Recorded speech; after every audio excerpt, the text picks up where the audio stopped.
May you have the hindsight to know where you've been, the foresight to know where you're going, and the insight to know when you're going too far.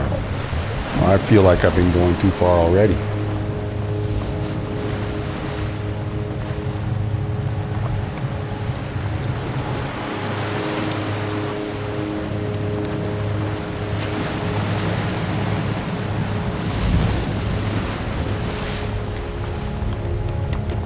So once I get to Ireland, the sun is shining and I meet up with my two friends from Galway.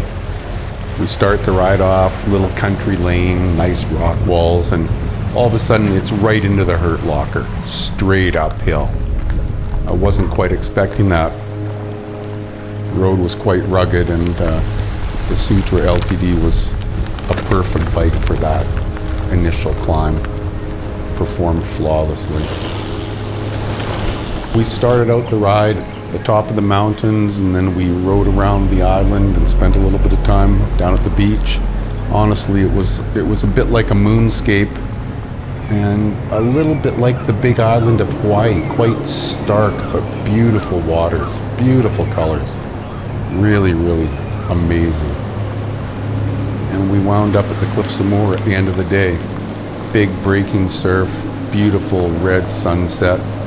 Again, it was just a perfect end to a perfect day of riding.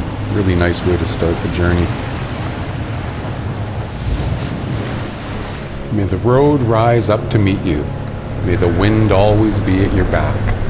May the sun shine warm upon your face and the rains fall soft upon your fields. Day 2, we headed out to Achill Island. It was a beautiful postcard, picturesque ride that sort of reminded me a bit of riding down by Monterey Peninsula. It was a twisting, meandering road that was very quiet. There were sheep scattered all over the road.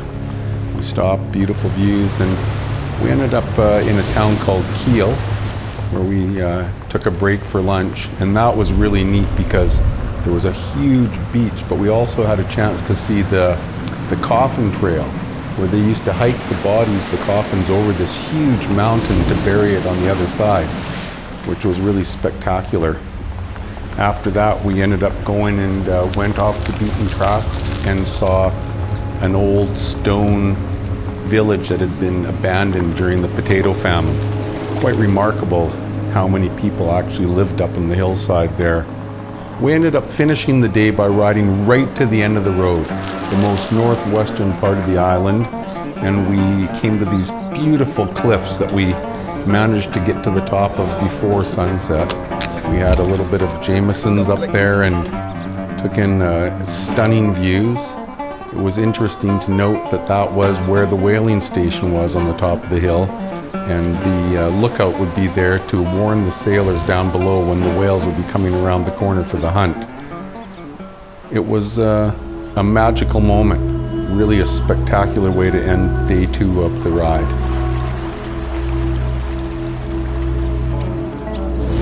So what are you going to do tomorrow? Got the day off? Yeah. You going to do some fighting at the bar? No, we do our normal thing. We get up in the morning and we drink and we go to bed and we go drinking, that's it. We stopped through town and we picked up a little bit of food, and then we were able to head back up into the mountains. So this time we were going to head up and check out a little place where people fished, a nice little parkland up in the mountains.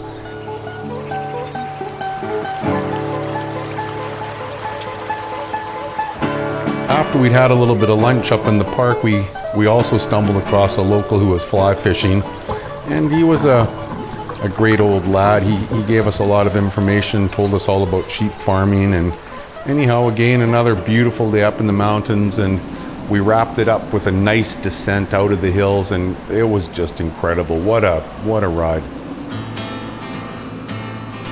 I gotta say, I think it's one of the most beautiful places I've ever been on a bike in my life. I think that we were really captured with the luck of the Irish. I would go back in a heartbeat if I knew it was going to be anything like the time I spent there. Maybe I'd like to go back and try it again in the rain just to see how different it would be. Blackened days with their bigger gales blow in your parlour to discuss today. Listen, that's all you can. But don't, no, don't sink the boat that you built to keep afloat. No, don't sink the boat that you built. Sick and tired of what to say.